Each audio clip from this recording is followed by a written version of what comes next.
Hi everybody, Kaze here. Welcome back. We're here with episode 5 of Destiny Princess, a war story, a love story. About to see what's gonna happen with Yukimura Sanada and I. Let's see, last time brother was injured. He was injured. He's okay. I mean, he's not gonna die or anything. It'll just be a pretty short story. However, we found out he also wishes if we weren't brother and sister. And I heard it, and we don't know. But we're like, shh, it's a secret. We're not gonna tell him what we heard. Ha ha ha. And he's like, please tell me. And we're like, no. So, yeah. Now it's continuation from that part on. The next chapter is called Run to the Hills. So, I have no idea why we're running to the hills. We're running away from something. What's happening? I don't know. I don't even know where my camera is. Alright, anyway, let us continue.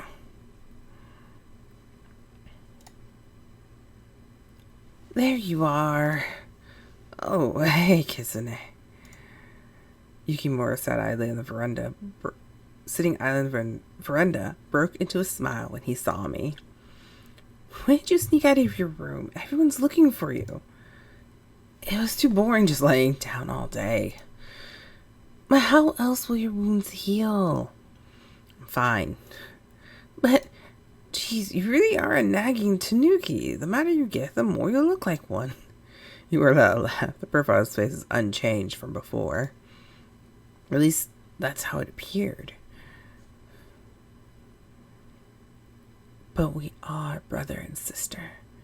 As your sister, I promise I'll stay by your side. Oh. It's just like, oh. It's like, that seems kind of awkward. Today he had been terribly depressed, but I knew that was the right thing to say. A few days later, I was now sure of it. Regardless of whatever blood connection we may or may not have, he was my brother. Everyone believed so, and that's how I thought about him as well, as a dear brother. And besides, whatever he's feeling for me aren't truly his own feelings. They could have been the feelings of my true lost brother. Yukimura was only thinking of those feelings as his own. Not that there was any way to be sure of that, with my brother gone and my own memories faint. What are you two doing? I suddenly noticed Hanabi standing behind me. Hanabi, how long have you been there? A while. Hanabi smiled lightly and sat down on the veranda. Neither of you seem to notice me at all, just staring at each other. Oh, he's blushing. He's blushing. I guess I was blushing. Close enough to blushing, anyway. I'll lift this thing up. Just dead. Okay. Yukimura and I exchanged a glance. A blush blossomed on both mine and Yukimura's cheek.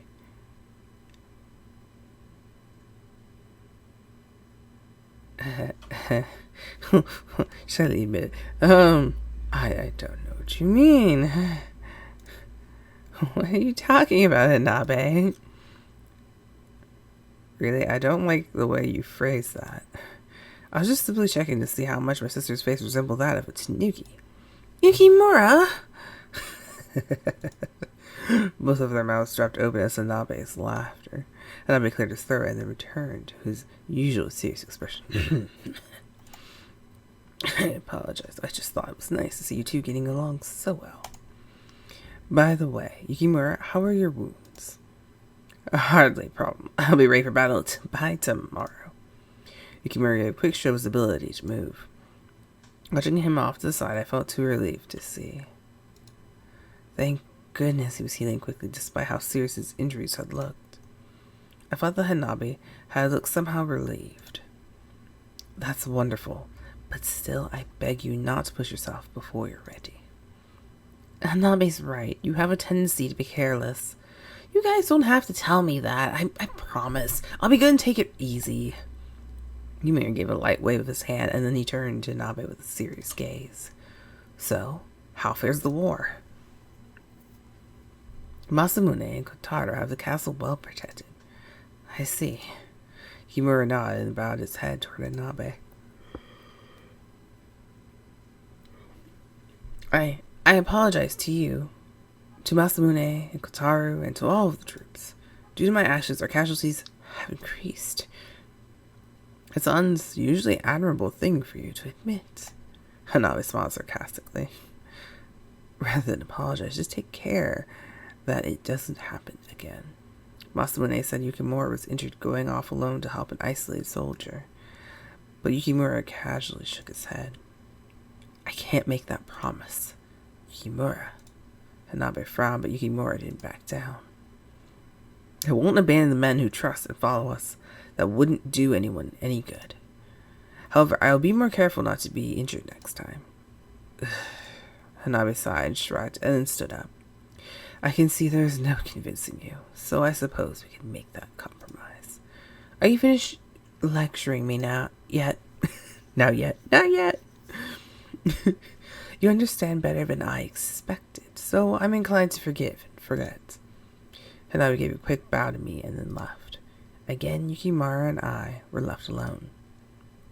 As the conversation ground to a halt, a little awkwardness set in. I don't... change the subject or wait for Yukimura to speak. I'm going to wait for Yukimura to speak. I decided to wait for Yukimura to speak. Thank you for internalizing that. Awkward silence follows.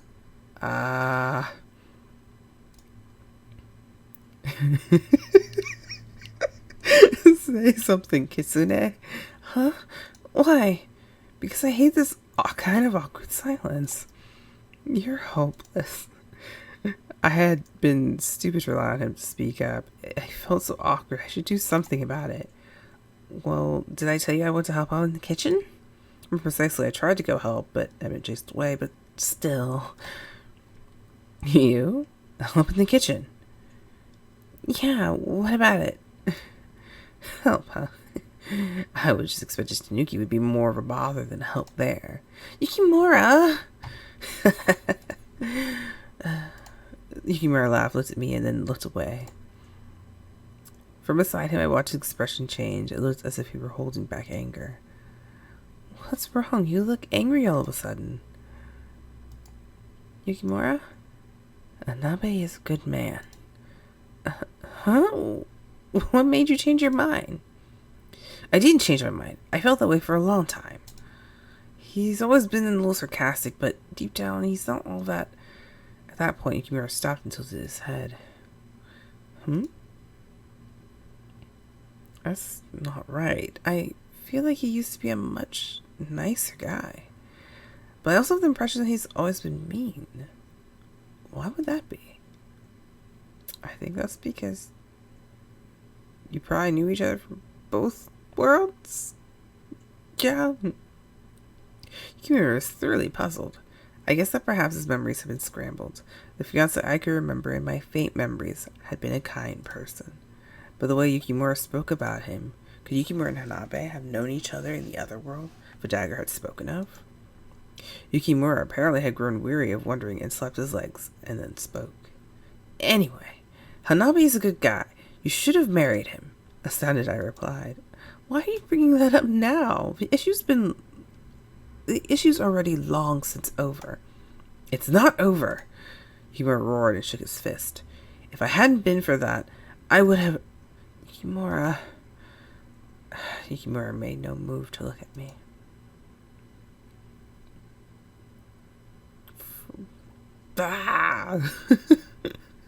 Feel sad if you're angry.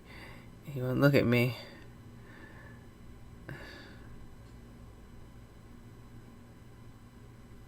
I just feel angry. As I stared at Yukimura's profile, I felt myself getting extremely angry. If it weren't for that, then what? Then what? I already knew. If it was I who had gotten Yukimura and the others involved in this war, that was where everything started. So whatever Yukimura was worried about, it was my fault. I had no right to blame him. But even so, I couldn't accept his feelings like this.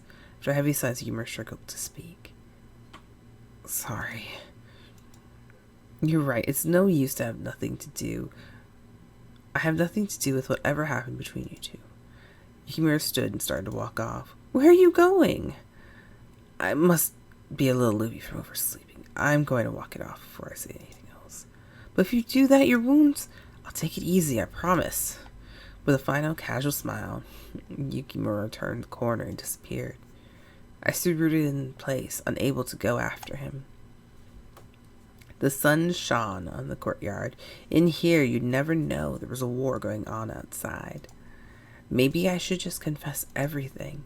How I'd lost all my relatives, watched the castle burn, and turned to the dagger for help. How I summoned Yukimura and the others here in exchange for trading out my memories. That everything Yukimura remembered of the past were real. My real late brother's memories. If even knowing all of those truths, he still had feelings for me? If he did, then what? I felt my cheeks redden at my own whisper. I liked Yukimura. His easygoing optimism and bright personality was soothing in the midst of this time of war. But it's impossible. If he knew, he would surely hate me. He might even wish to return to his old world. Hey, you... In a quiet voice, I addressed the dagger. Hello, hello! What can I help you with? The people that I brought here, if they found out the truth, what would happen? Would they want to go back to their old worlds? Well, it's certainly a possibility that they would return. The false memories of the one only... The false memories are the only tie to this land. Without them, returning would be an easy feat. I see. I don't want that. I don't have a choice. What? No.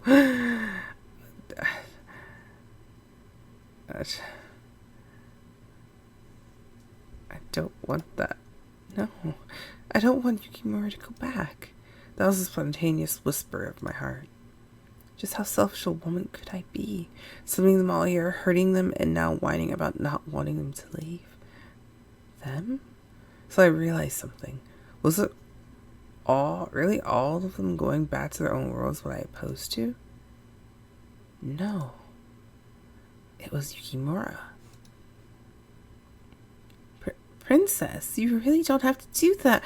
I had asked to help, but had been turned out of the kitchen again.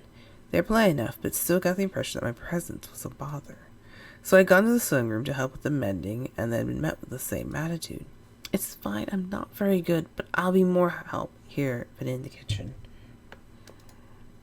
So please let me at least do what I can. Half by force, I grabbed some sewing to do, and brought it back to my room. At the last of the fading evening light, I donned the soldier's clothing.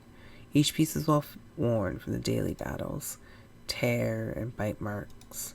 I could tell by the clothing just how different a war with demons was with a war with humans. As I sewed, I felt my feelings becoming calmer. It's nice to do some sewing once in a while.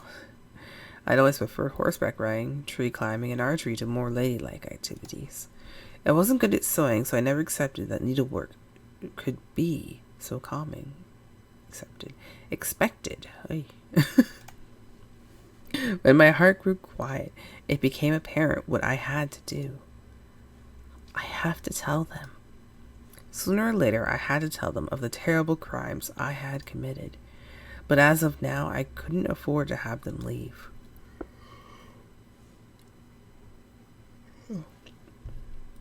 I knew it was selfish of me, but I didn't want any more people to die. We were too weak. That's why we lost, and why everyone had died. I knew it was one of the natural consequences of war, but I couldn't stand to see any more death. But once the war was over, I would tell them. Then, even if they were angry with me, I'd be prepared to accept the blame for my sins. So at least, until the war was over, I wanted to be friendly terms with Yukimura. Of course, this too was just my own selfish desire, but still. How can I go about making it up to him? Whether or not I had only just met him, I had no earthly idea what I could do. Oh my goodness, is this I noticed the belt jumbled among the pile of clothes I was carrying. I wonder if this is Yukimura's. No, that wasn't right. This wasn't Yukimura's. It was my brother's belt. I'd never seen one Yukimura use, but if I recognize this as my brother's, it must be so. But how did it get here? I only traced my fingers along its surface. It was a flowering slate gray colored belt. The color brought back a memory. Forgive me! Huh? All of a sudden a voice echoed within my head. What's with those flowers? I picked them. For me? Yep. So don't get mad anymore. It hurts too much to see you mad at me.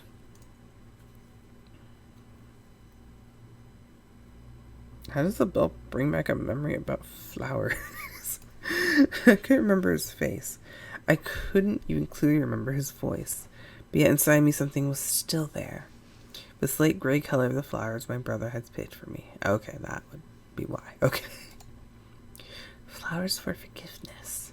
I felt my brother had taught me that. Something warm brushed against my cheek. Since the night the castle had fallen, I had no spare time to cry. As if the dam had been broken through, all those pent-up tears now flowed freely.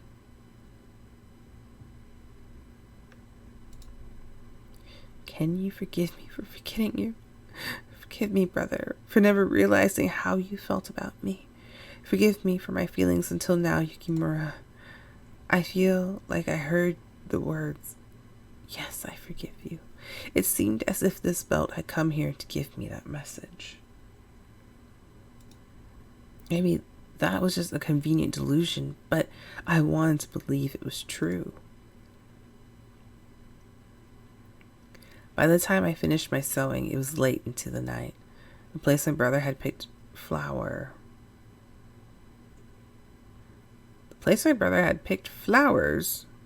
had been on the castle ground, but outside the central bailey. I'd heard the demons surround the castle at a distance, but maybe I could still go. Of course, if I said anything, I'd be stopped. Not that I felt like obliging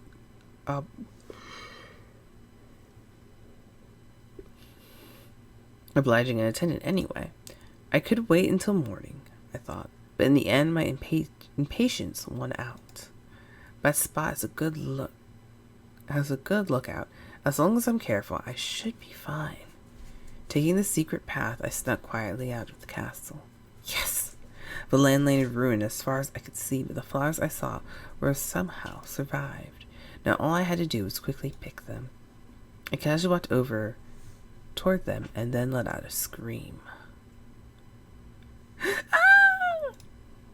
Someone had abruptly popped out from where they were crouched in the middle of the flowers. I thought it was a demon, but quickly realized it was not. They too shouted in surprise. Hey! Well, howdy ho then, neighbor. Or brother, sorry. Yukimura? Kisune!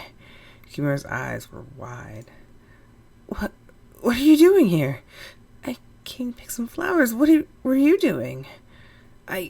Oh, he's blushing again. Yukimura averted his gaze and awkwardly scratched his head. After a moment of struggling, finally desperate, he spat out a curt answer. I thought that maybe if I gave you flowers, it would cheer you up. So you came all the way out here? So what if I did? Is that so wrong? Yukimura's tone was positively annoyed.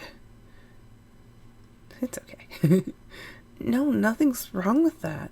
One who had always brought me flowers after a fight had been my real brother. Maybe I could believe that truly was Yukimura himself that wanted to make up. It's a good thing I was here. What if a demon had attacked you all on your own? You thrust a bouquet of flowers at me. Come, let's go back. I already got the flowers, so I don't need any more. Let's enjoy these flowers together. Yes, you're right. I dropped my gaze to the bouquet and gently pressed my cheek against Yukimura's chest. Hey, what's the matter? Maybe it was my imagination, but it felt like Yukimura's heart was racing. Yukimura? What? There's something I have to tell you. What is it? Not yet. Once this is all over, once it was all over, I would tell him. Then I'd have to prepare to accept whatever happened. I don't really get it. Once the war is over, you're going to tell me something, right? Anada and Yukimura, for some reason, smiled. Understood. I can't wait. I don't think that's what he thinks it is. But, yay? Holy crap, I went from 28 to 40% likability. Yay! Alright, well, that ends episode 4. No, 5. Sorry, episode 5. Alright, so we'll see what happens next time. If you guys enjoy the stream, please, or video, please hit the like button down below, leave some comments, and I'll see you guys later. Kazakitsune out. Bye!